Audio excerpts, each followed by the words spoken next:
खुलुमबाय लोगोसे गासैबो मानगोनां मेलेमजिबि रायजो राजा आइ आफा बिदा फंबायमोनखौ फिन खनसेबाव आंनि नैबे गोदान भिडिअ बरना लाग्रोनाय जाबाय। आं मोनसे बाथ्राखौ फोरमायहरनो नाजागोन जे जों बर' माहारिनि बर' फिसाफ्रा गारबोनाय बै बेसेबांबा गोलाव समनि जारिमिन समनिफ्राय लानानै दिनैनि बे समसिमहालागै जों बर' माहारिनि बर' फिसाफ्रा जों बर' माहारिनि माखासे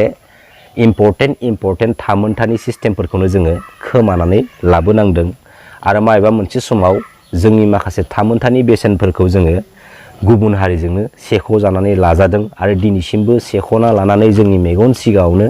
बिसोरो दिन्थिबाय थानाय माखासे नुथायफोरखौ जों नुनो मोनो। दा फर एग्जाम्पल महरै जों जुदि बाथ्रा बुंनो थाङोब्ला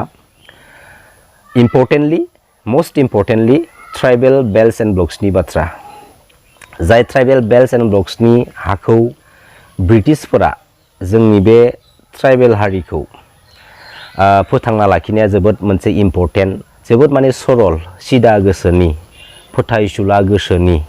अबंलावरि मोदाय दावदायखौ सिबिसुला मोनसे हारि होननानै जोंनि बे ट्राइबेल जाथिखौ फोथांना लाखिनाया जोबोद इम्परटेन्ट मोनसे थांखि लानानै ब्रिटिशफोरा जोंनो थांना थानायनि राहाखौ होलांनो थाखाय स्पेसियेलि जों ट्राइबेलफोरनि थाखाय ट्राइबेल बेल्ट्स एन्ड ब्लक्सनि हाखौ थि खालामनानै गालांखादोंमोन आरो बे जोंनि ट्राइबेल बेल्ट्स एन्ड ब्लक्सनि हाया 1947 मायथाइ, जाय 1947 मायथाइयाव आसाम स्टेटनि गिबिसिन चिफ मिनिस्टार मानगोनां गपिनाथ बरद'लैनि समावनो इमप्लिमेन्टेसन जाखानाय। दा जोंनि बे ट्राइबेल बेल्ट्स एन्ड ब्लक्सनि हाखौ गोबां थाखोनि नन ट्राइबेल हारिनि सुबुंफोरा इनकुवार्समेन्ट दखल खालामनानै दिनैसिमबो रायजो जाबोगासिनो दङ। नाथाय दिनैनि बे समसिमहालागैबो जोङो जोंनि ट्राइबेल बेल्ट्स एन्ड ब्लक्सनि हाखौ दखल खालामनानै लाग्रा बै नन ट्राइबेल हारिनि सुबुंफोरखौ जोङो होस्रांनो हायाखै, इभिक्सन खालामनो हायाखै। नाथाय जोंहा फुल्लि 100% जोंहा राइट्स दं,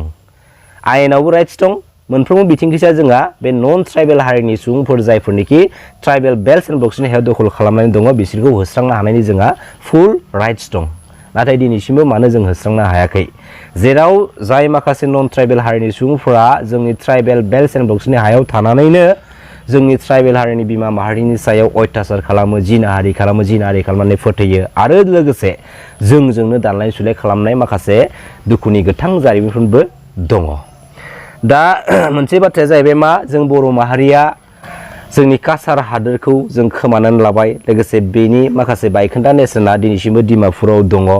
आरो जाय मानगोनां रायजो राजा आफा बिदा फंबायमोना डिमापुराव जोंनि बायखोन्दा नेरसोनखौ नायनो थांदों बयबो नुखाबाय, मिथिखाबाय जानो हागौ। बेनि उनावहाय जोंनि बर' माहारिनि सम्पद बिखा बिख्लो जों जोहोलाव दैमालुमोनखौ जों खोमानानै लानांबाय,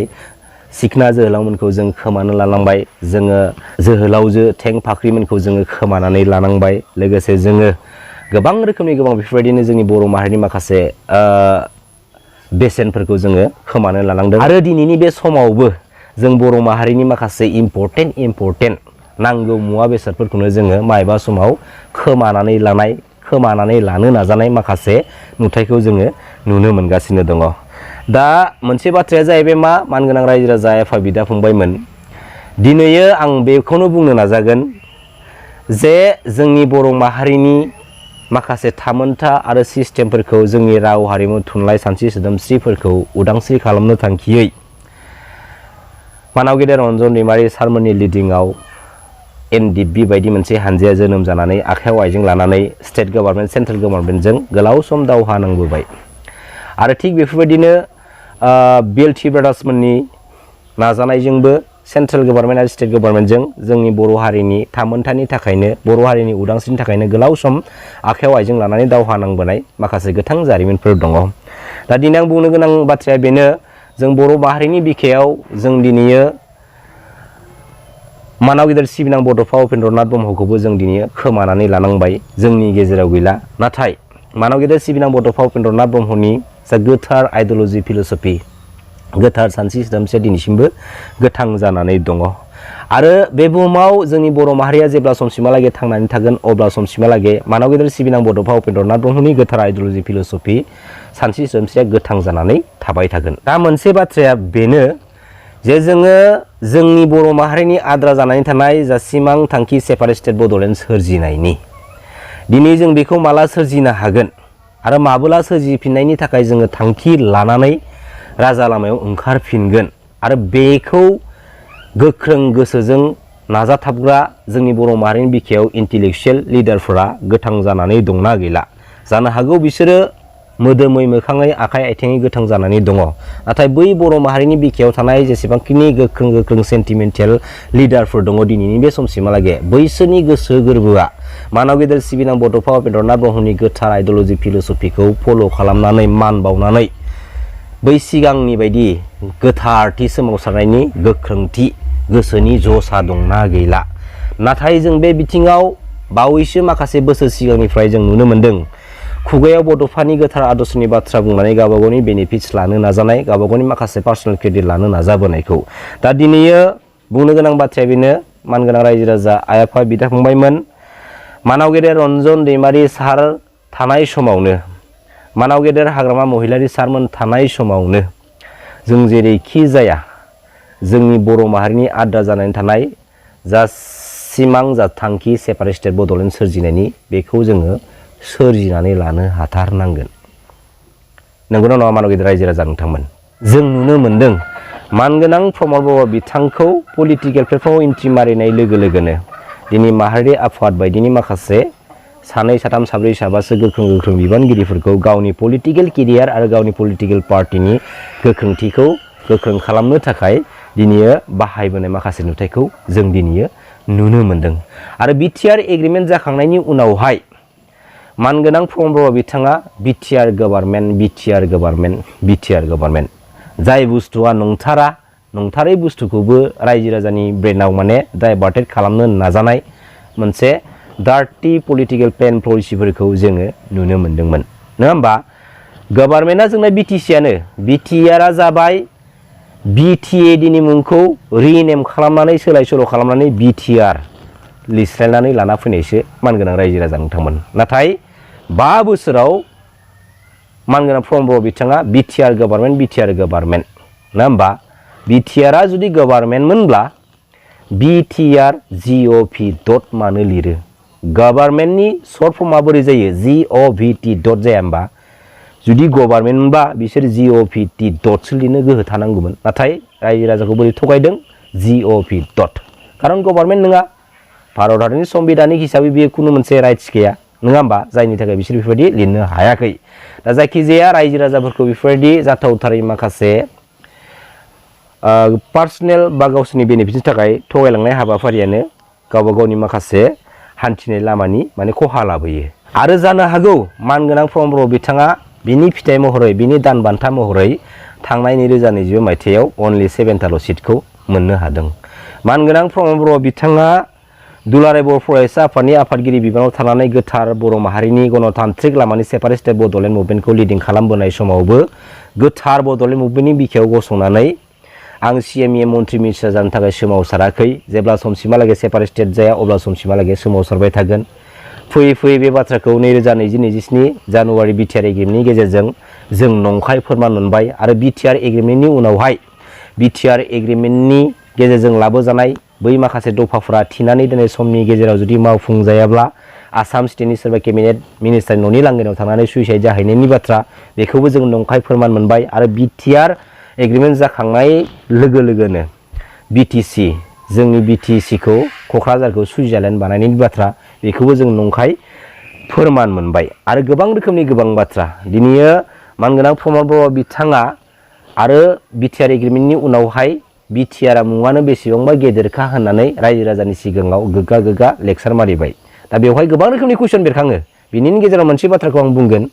जों बिटिआरआ मुङानो बेसेबांबा गेदेर बे बेसेबांबा गेदेर मुंखौ जोङो मोननो थाखाय बै बेसेबांबा गोलाव समनिफ्राय जोङो दावहा नांबोदोंमोन नामा बे मुंखौ मोननो थाखाय जोंथ' मुंखौ मोननो थाखाय दावहा नांबोआखै आन्दलन खालामबोआखै जों जाबाय बर' माहारिखौ गेरेमसा माहारि महरै बे बुहुमाव दाना गालांनो थाखाय सेपारेट स्टेट बड'लेण्डखौ सोरजिनो थाखायसो जोङो आन्दलन खालामबोदों दावहा नांबोदों जाय आन्दलनाव जाय दावहायाव बर' माहारिनि हाजार बर' फिसाफ्रा गाव गावनि बेसेन गोसा जिउखौ दिनै बावसोमलांबाय हाजार बर' फिसाफ्रा दिनै जोबथि सालियाव थानांगौ बायध' जानानै फैबाय बिटिआर एग्रिमेन्टखौ लानानै गोबां रोखोमनि सोंथि बेरखाङो आरो गोबां रोखोमनि सोंथि जायफोर सोंथिनि फिननायखौ मानगोनां प्रम'टर बिथांमोना जों रायजो राजानो होनो थाखाय दिनैसिमबो आद्रा जानानै दङ आरो थांनाय 5 बोसोराव मानगोनां प्रम'टर बिथाङा गावनि पलिटिकेल केरियाराव बिटिआर गप होनैनो समफोरखौ बाबेन होलांबाय आरो थांनाय 5 बोसोराव मानगोनां प्रम'टर बिथांमोना 17 बोसोराव बिपिबा जेबो मावाखै 17 बोसोराव बिपिआबा जेबो मावाखै होनैनो बिसोरो दिनैयो बेसेबांबा उनफारसे दिनैयो थानांगौ बाध्य जानानै फैबाय। दिनैयो